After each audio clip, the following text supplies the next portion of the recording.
How's it going, everybody? In this video, I'm going to show you how I made this table that goes nicely with these loungers. And all the plans are available for the table and the loungers and other things, but you got to stay tuned. Check it out.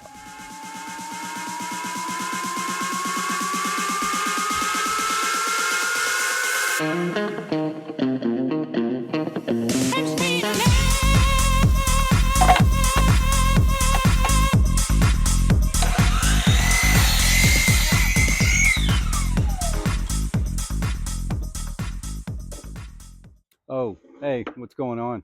Um, I'm making a table, two tables actually, and you probably noticed on my website that the plans are now available for this end table, and it's a perfect match for the loungers that I make. It's the same height, it's the same design, the same thickness and width of the seat slats, so it pairs well, has a good relationship with the loungers. And I've got a lot of the components to length. And what I'm going to do now is see what I'm working with. You could do these end tables out of 3/4 inch stock, inch and a half stock. I'm doing it out of 1 inch stock. I don't know if you could see this very well. It's these deck boards. They're 1 inch thick, and we use them a lot for louvers. They're treated pine, but with that rounded edge, what I like to do is remove that rounded edge. So I'm cutting everything to length. I'm going a little bit out of sequence from the plans, just a little bit because I want to get everything cut to length, and then I'm going to go to the table saw and cut that rounded edge off. So I've got all my components cut to length for these two tables. These plans are so versatile. The plans show it as it's like 23 and a half. So I call it a 24-inch squared table, and the height is 18 inches to match the loungers. So when the loungers are laying flat and maybe you're on vacation mode, everything's the same plane.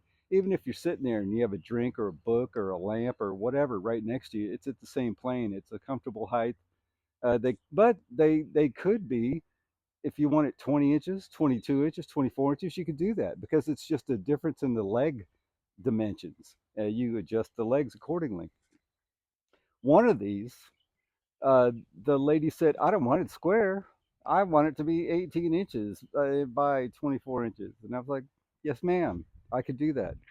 So that's part of the versatility of the plans. They show you how you can make a square table, but you can modify it very simply, only changing a few measurements here and there. But everything else still it folds and it flows, and it's a good relationship. Relationships are very important. So I'm going to continue ripping some of these to length. You could check me out while I show pictures of other things and talk about uh, opportunities for you to make your own. And not only can you get plans on my website, island-crown.com, plans for these tables, you can get plans for the lounger, plans for the rocking chair, plans for the tall deck chair or captain's chair, I like to call it. There's bar stool plans. There's even combinations. There's bundles of plans together. And one, it's catching me off guard because I didn't expect it so much, but I made plans for an oversized, a giant Adirondack chair. It's like a souvenir. It's not a souvenir. It's like a touristy type uh, large chair. It's over 5 feet wide. It's 8 feet tall. It's almost 10 feet deep from the front to the back where the Adirondack goes down and hits the ground. It's a classic look. It's not some strange modified look, but it's expanded, and the plans are available. And cut list is there. The material, the shopping list, you could order from your lumber company or go pick it up. I think you're going to like that. I need to make a video next time I build one of those because it's those are jumping off the shelf. The downloads are flying off the shelf. Anyway, let me get back to this. Enough talking, rambling, and it's a beautiful day, and I got some things to cut.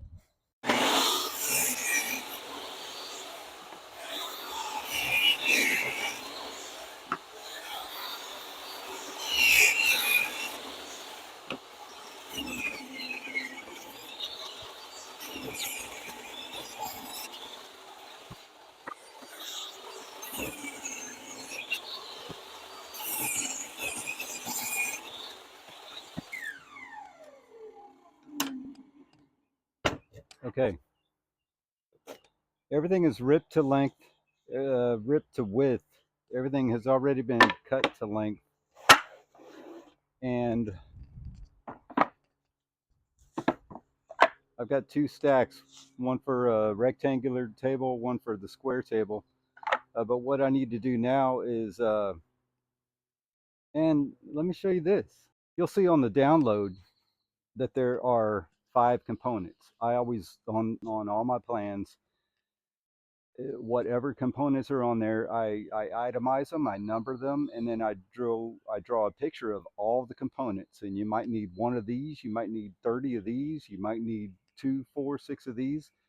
For this little table, there are 5 components, and they're in this order: 1, 2, 3, 4, 5. You've got the end slats, you've got the center slats, you've got aprons, legs, and braces. Then you have the leg, which is going to have a taper from the bottom. The taper stops at 2.5 inches. This is 2.5 inches wide. This is 2.5 inches wide, which is the brace on the inside. The brace is also going to have 45s on it. Um, so there will be a flat spot, and at the end of that flat spot where it meets this, then it begins to taper. One thing is the taper, this distance here needs to match the thickness of the material. If you're using 3/4 inch material, 1/2, that's going to be 3/4. So you make this 3/4 so that the footprint is square, because that's important, because people don't want a rectangular footprint. Nobody wants that. Nobody wants that. If you're using 2x material, which is 1.5 inches thick, you want this distance to be 1.5 inches so that you have a square footprint. And whatever that is, make that square footprint taper to the 2.5 inch mark. And that's what determines that taper. Another thing, this is going to be an 18-inch table. Here's a leg, here's the tabletop. That is 18 inches. And you know it is. I don't have to check it. But if you want a 20-inch table, depending on the thickness of your material, if you use 1.5 inches, then you make your legs 18.5, and then you end up with a 20-inch table. Can't grab it there.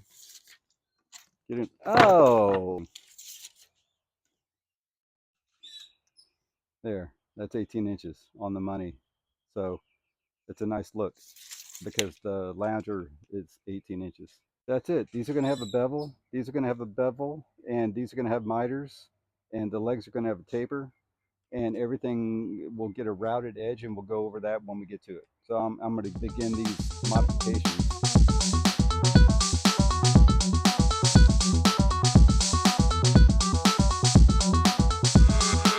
So to cut this leg on a taper, you'll see I have a perfect square on the end. The thickness of the wood is the same as the footprint, is the depth in this direction.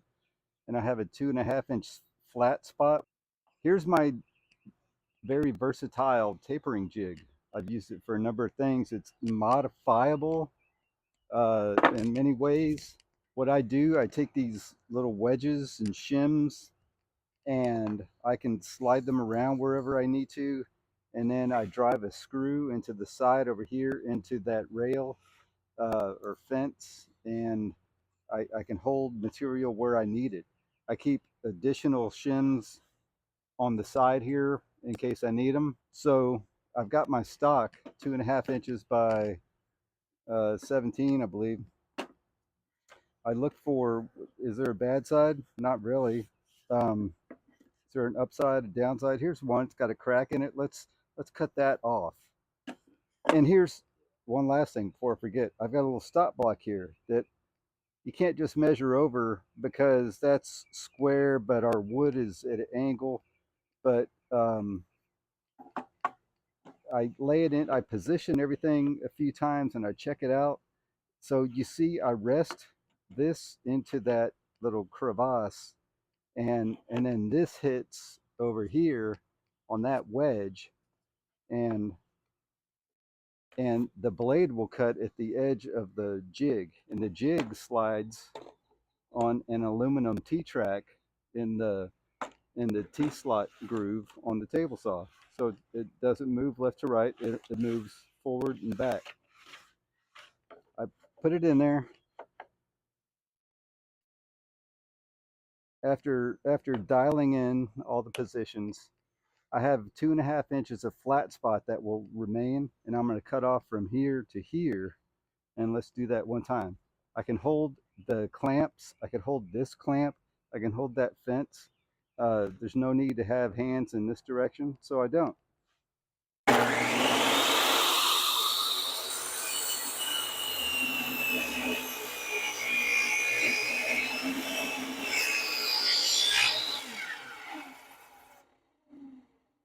There's the cut. It's a lovely cut. It's very repeatable. Once you dial it in, it's very repeatable.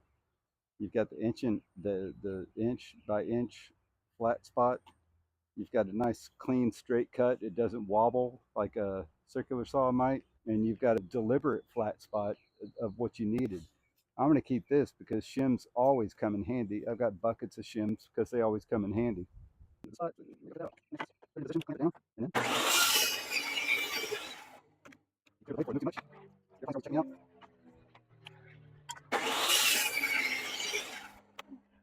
That's the best way to taper anything. If you need a longer taper, get a longer jig. Make a longer jig. It's all homemade, but once you make it, you're going to use it for the rest of your life. It's amazing. Once you make it, you're going to make others. You're going to think it's close to what I need for the other thing, but it's not quite right. So I'll make another jig. Then you'll end up with a stack of these somewhere, but you'll use them and you'll be happy that you have them. The time it goes, you can order these things. I'll put links to these. You can order these toggle clamps that are very adjustable. Um, and if you're using 2x material, you might have to have, and I've done this before, sometimes, see, these are mounted onto 1x material, 3/4 inch material. Sometimes when I'm cutting 1.5 inch stock, I have to remove these because the adjustment won't go that far. Um, Here's one.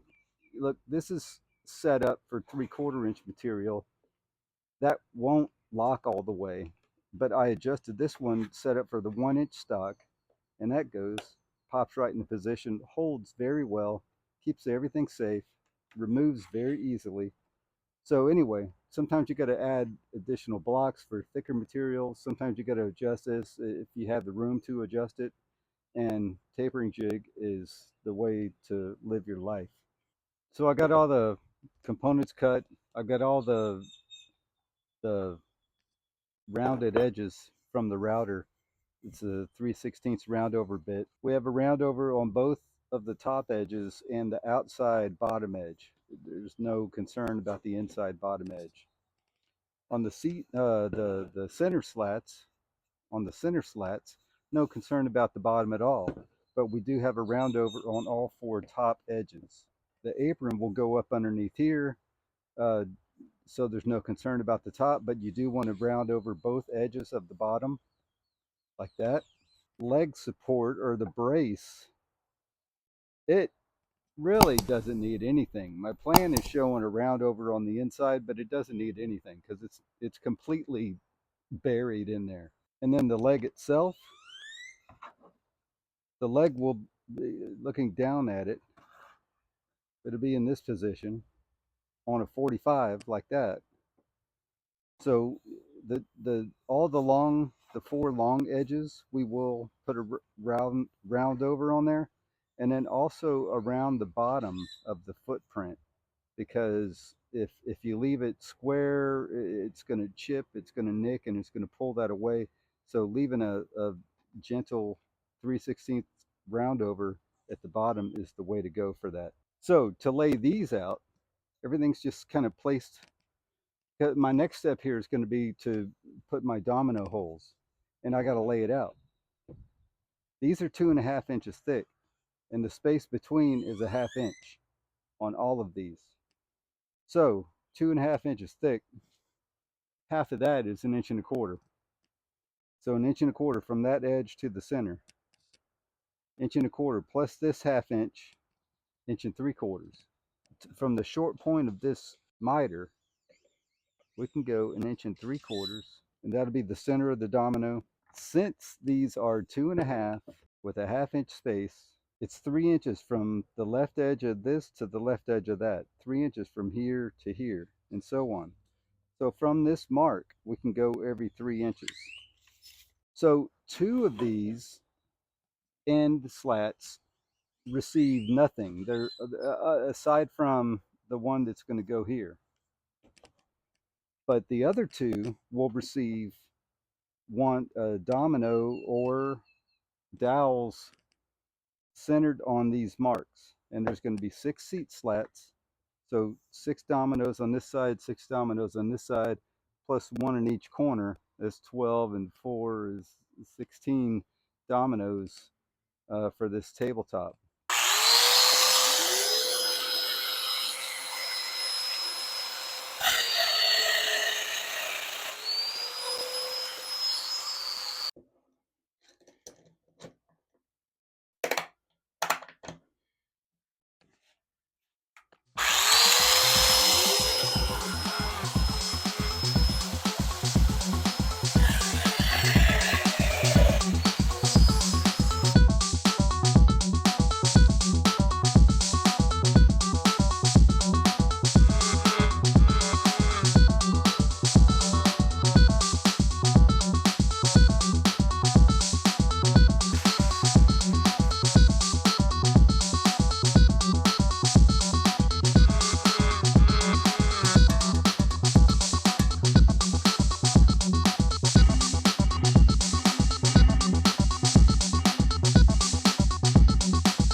See, the spacing is all very nice,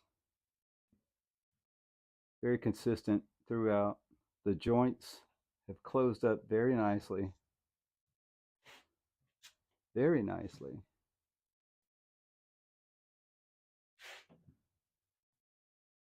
Even though it's treated pine, it's well dried out. It's been under my house for a while, drying out. So one down, the rectangular one is down, but I still need to clamp up the square one, the full glue up. So I'll work on that now. Okay, so what I'm doing here is attaching actually one leg to one apron. And then eventually I'm going to connect all 4 of those together. Connecting this one to this one, I think I'm going to have a visible screw. So I put a little glue on the face of that bevel. I'm going to clamp it down. I've got my leg and I've got a pre-drilled hole.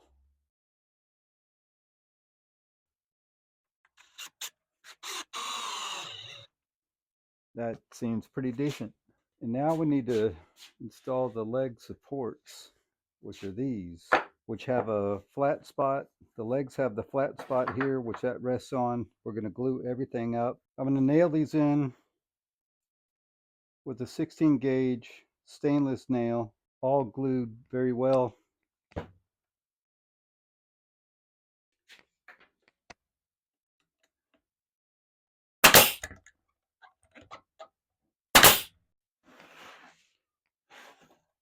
You see what you got there. We're going to repeat that on all sides. Here we go. Leg assembly complete. All we have to do, little sanding. The only thing remaining, a few things remaining. We need to sand the surface, which I haven't done yet since I took it out of the clamps. And we need to, the way that we're going to fasten this down to the tabletop, here's the tabletop upside down. This will be put in a position centered in the corners. That is after the sanding. I'm going to have pocket hole screws, one in each corner. That's it. One pocket hole screw in each corner. That way, if there's any wood movement, we don't have pieces moving with pieces or anything like that. We have one in the corner, and it'll be fine. I could put them in this apron, but I'm going to put them in the side because it'll be easier to get the pocket hole screw installed like that. So let me get those going. This better. Is that good enough? I'm going to go in the corner.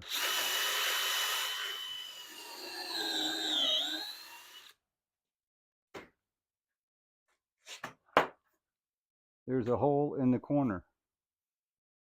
Will not be visible from the exterior.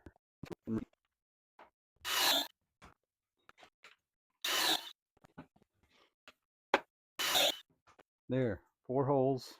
So I came outside because this is where my sander was already set up, because I just finished building this lounger and another one.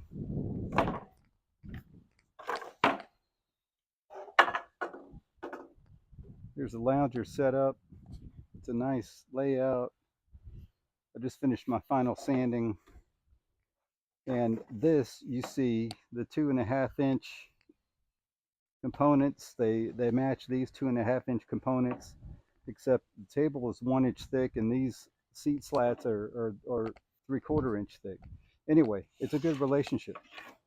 Everything matches, everything flows, everything fits together.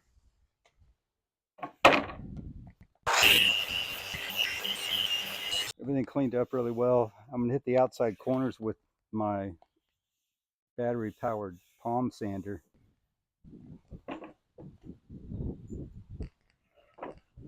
So I want to line up the corners to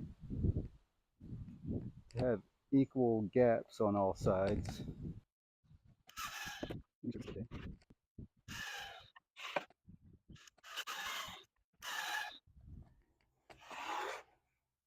So that's the table.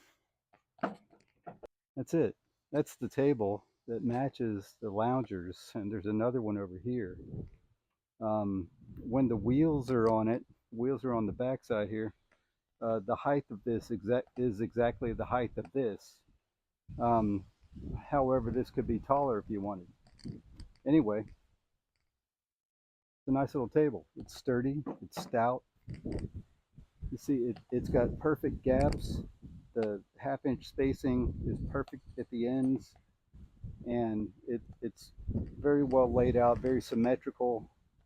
It's a handsome little table,